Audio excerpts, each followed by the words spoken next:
Beralih ke informasi lain, dinding waduk Titap Ularan di Desa Busung Biu Seririt Buleleng jebol lantaran adanya kebocoran sumber mata air yang membuat lapisan tanah amblas. Dinding waduk Titap Ularan yang terletak di Busung Biu Seririt Buleleng jebol Selasa sore. Jebolnya dinding setebal 2 meter diduga akibat adanya sumber mata air yang bocor, mengalir ke permukaan tanah hingga membuat struktur tanah amblas. 4 orang warga yang sedang memancing ikan di lokasi waduk sempat hanyut terbawa arus yang cukup deras. Beruntung 4 warga berhasil diselamatkan. Saya sendiri mancing, ada orang yang hanyut, hanyutnya 4 orang tapi selamat.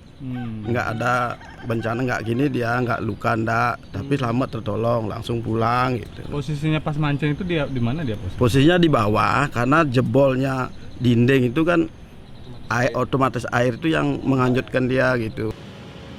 Jebolnya salah satu bagian dinding waduk terbesar di Bali ini tidak mempengaruhi kondisi bendung waduk secara keseluruhan karena jauh dari posisi penyangga waduk. Saat ini perbaikan tengah dilakukan oleh pihak kontraktor yang membangun waduk dan waduk masih dalam masa proses pemeliharaan. Selain perbaikan, tim Komisi Keselamatan Bendungan dari pusat pun didatangkan untuk memastikan keamanan waduk.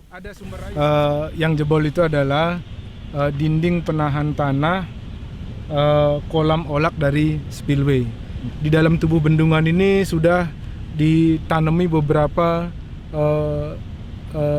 instrumen. Instrumen ini tujuannya untuk memantau perilaku bendungan.